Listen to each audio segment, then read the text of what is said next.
The interesting thing with private equity is it brings some very, very intelligent people into the sports world. And so that's where we're seeing a lot of the transformation going on. So the perfect example of that is the Dodgers.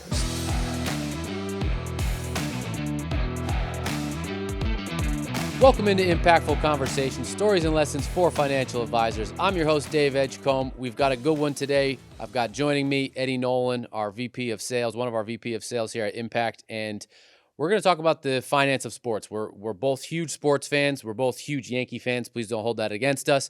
But we're also huge baseball fans in general, and I think the Dodgers and Shohei have really been something fun to watch, and they've also got a really neat financial component and a financial backstory to how they're kind of fueling their success of late. And Shohei's contract, first and foremost, it's a game changer, I believe, and I think you believe as well, going forward for what it can mean for the finance of sports going forward. Real quick, Shohei's contract, 10 years, $700 million. All that sounds pretty straightforward. Pretty straightforward. This is where it gets really nuanced, is he only gets paid $2 million a year. And the rest, $680 million, deferred to 2034 to 2043. That's $68 million a year. Now, that is interesting. And I know this hits a sweet spot for you because you are so in tune with sports, but also the financial component of it. So when this deal comes to fruition, I want to know, just first thought, like, did the Dodgers just reinvent baseball? They didn't reinvent baseball. But first and foremost, what I will say is, next to the Lord and my family, sports and money are my two favorite subjects. So I'm excited to be here. When you talk about Ohtani, I think the really interesting aspect of what you're seeing now is, I've been fortunate enough to do some really cool things. I talked to one of the GMs in Major League Baseball specifically about this contract. And the first thing he said is the Dodgers are doing absolutely nothing wrong. These are all rules that are on the books. Anybody can utilize them. So now what it comes down to is, who is actually really looking beyond the normal things that we see as sports people? Because the obvious example here is Juan Soto from last year. Right? Oh, yeah. So Juan Soto gets in a bidding war, basically comes down to the Dodgers and the Mets. The guy from the Mets is a billionaire. He's loaded. He does not want to give in to the Yankees. Yep. At the end of the day, Juan Soto chooses a contract that's $1 million more from the Mets than it is the Yankees to play with Mets. That's typically what you and I are accustomed to seeing. That's a Scott Boras style bidding This is war. Straight up, whoever gives the most money regardless, Yep, right? The interesting thing about the Ohtani deal is, a lot of people look at that and they say, how can the Dodgers get away with that? Mm-hmm. Well, I'll tell you really easy. They're smart. So first and foremost, what you have to look like at Ohtani, because basically at the end of the day with Ohtani, why did he choose this contract? Yeah. Right? Well, Ohtani's smart. He really gets the fact that he is an icon in baseball right now, right? And so from an icon standpoint, to go to a market like LA, which first of all is convenient for him because he's from Japan. So as opposed to going to Toronto or the East Coast or West something Coast like that, market in general. West Coast makes a ton of sense for him, right? Second is, he's not really concerned with the salary dollars, although he does want to get the max for his career, but he's also making $100 million of endorsements. So it's really interesting to look at. So he's 102 million, 0.5, right? If you want to be technical, in what he makes this year, but only 2.5 million of that comes from his salary. You mentioned that he's smart, and he's obviously got really smart people around him. And you mentioned the Dodgers are really smart, and their connection to security benefit obviously kind of paves the way for this sort of creative bookkeeping. Is the contract itself, do you think that he will regret any part of this? I mean, what's the downside of? I think he's way ahead of the time. I think what you're going to see now is a lot more of these organizations start to utilize money like this. The other big thing that you have to think of is, you've got a lot of ownerships in there, right? And so ownership eventually changes hands. Like we've seen teams recently sell. And so what happens in ownership is, you're basically passing that liability to the person or entity that purchases your organization down the road. So the simple thing is the Lakers, right? Mm-hmm. So Jeannie Buss just sells the Lakers for $10 billion. Everything that goes along with the Lakers are no more her concern. Mm-hmm. It passes on to the new ownership deal. So for the people that run security benefit, that invested in the Dodgers, there is a really smart thing for them, because who knows if they'll still be the Dodgers ownerships when that contract kicks into play. Is there any sort of opportunity for if and when the Dodgers change hands, that new ownership group can get out of this Shohei deal, or it's kind of comes It's with a the contract. yeah. So if they buy it, they're buying the contract, right? It would be the same as anything else in any kind of legalese. Like if you buy a company and they have liabilities on the books, you don't get to disregard the company because of the liabilities. That liability comes with the company. So you have to look into that when you're ready to buy whatever organization you're looking for. But you're talking about some really intelligent people, so they know what they're doing. Do you think that, because this obviously paves the way for what the Dodgers have been able to do, as well as signing Shohei? You know, they've brought in Blake Snell. They brought in Yamamoto from Japan. I mean, you free up that sort of payroll because of this sort of creative salary. So you and I were talking about what big baseball fans we are on. Basically on a daily basis, you and I are talking in some sort of way, shape, or form about some sort of sports, and whether it's baseball season or football season, whatever, we're kind of talking about whatever's going on right now at that time. So to answer your question, the Dodgers just opened up a really interesting way of doing business, because they were able to go after they signed the guys that you talked about. They were able to sign probably 7 more people that you're just like, at some point you're like, how are they able to do this? Yeah, Well, I know I asked that. it's crazy, but because they deferred the Ohtani money and they're paying him $2.5 million as opposed to $70 million, that just opens up the fact that they can now go out and sign more talented people into their roster. And it's proven when you get into the playoffs. You mentioned the endorsement side of it, which is, I mean, obviously such a huge component of it. And I think it's easy as a sports fan to think, oh, he's only, his contract's only for $25 million a year. But they're signed to Nike, they're signed to Skittles, they're signed to Pepsi. They've got all these other revenue streams. And so I think before we started rolling, you mentioned Cristiano Ronaldo, and he's making a boatload of money in his salary with the team in Saudi Arabia. Highest paid athlete in the world. He makes $275 million a year. 200 of that is from his salary. Do you think that means that players will have to go forward with the mindset of, the team is going to pay me this and they're only going to pay me this up front? I need to be my own advocate and source those revenue opportunities, those endorsements. I think what you're going to see now is, and let's use Paul Skeens as an example, right? Mm-hmm. So Paul Skeens is a really big name. He plays for the Pittsburgh Pirates, obviously not a huge market. I think guys like that really get to dictate when they become free agents what markets they want to be in, right? Because the markets that they go into, whether it's New York, whether it's LA, whatever it is, offer them more sponsorship dollars. Yeah. Right. So they can take less money up front because they know, like Shohei, all right, I'm only making $2.5 million in salary, but I'm making over $100 million this year in total monies, right? So if I'm making over $100 million, do I really care if 70 of it comes from baseball? I'd rather have that money deferred down the line, so when I become less relevant, I'm actually making more money, right? So that income stream continues for a long point of time. Well, and you find out who the winners are. I mean, it makes a lot of sense when you realize that if I don't take quite as big a piece of a pie right off the bat, that they can get other guys that can help me win. Well, not only that, but I mean, not only the piece of the pie, but you're going to see probably some more strategic ownership type of deals, where if you get a really big name, like for example, Lionel Messi, mm-hmm. right? Lionel Messi, whatever. I'm sorry if I mispronounce his name for soccer fans out there. It's not one of my sports. Yep. But he goes to Miami specifically because he gets equity in the Miami franchise. And so once again, the salary is not as big a deal as him, because he knows at the end of the day, the equity is going to bring a lot more revenue to him and his family than the actual money he'll make off of his sports contract. Do you think we're going to start to see, because I don't want to disparage the MLS, but it is not MLB, NBA, NFL. Do you think that this kind of opens up the door or a contract like that kind of opens up the door for those sort of minority ownership type of contracts where a player is getting less money but is getting skin in the game, so to speak? Well, there's a lot of things to look at.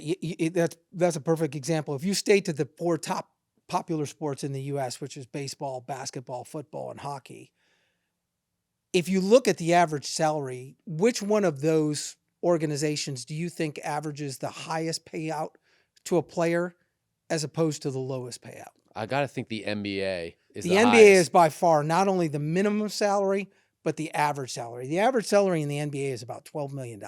Yeah, and you I see mean, the it's names of the crazy guys money. getting huge contracts, and it's, what? You're looking at some of these guys, and most people don't even know who they are. Yeah. And they're making $40 million, or maybe not that much, but maybe $20, $30 million a year, right? You start to get into the minimum salaries too. You're looking at, NBA is 1.2 million. The NFL is 840,000. MLB 760,000.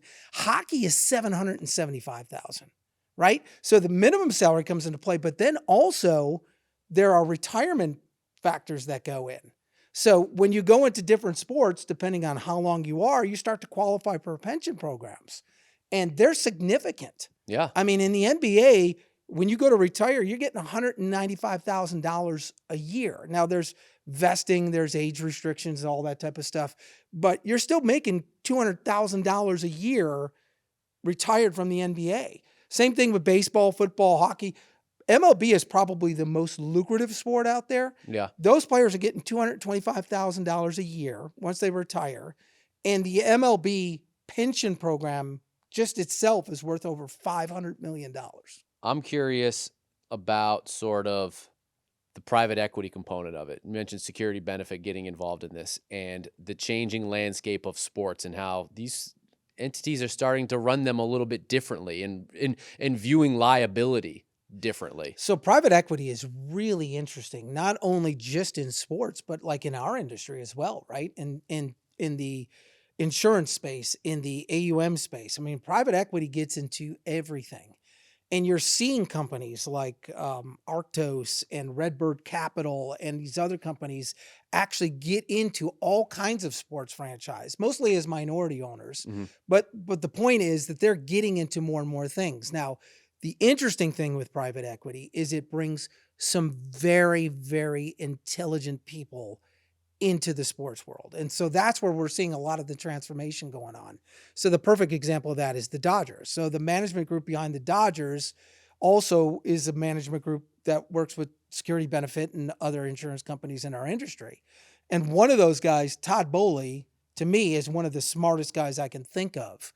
And so they go into these organizations and they just kind of take what they already know and look at the rules and then basically say, hey, we could structure this a lot better to make more money, to get better TV revenue and all kinds of sorts of things that are important to the business, but haven't been spotlighted the way it has until these private equities. Even when you look at the Atlanta Braves, right? You get a public investment model like the Atlanta Braves brought in Liberty Media, right? And so now they're raising stock and doing things like that. Also, it's the notion of what the Braves are doing and other organizations in sports of when you go into a sport, right? So they have revenue sharing. Mm-hmm. So anything that happens within the actual stadium basically gets divided with revenue, and it helps smaller market teams compete. Yeah. What these companies have realized is, hey, that doesn't apply to what's outside of the stadium.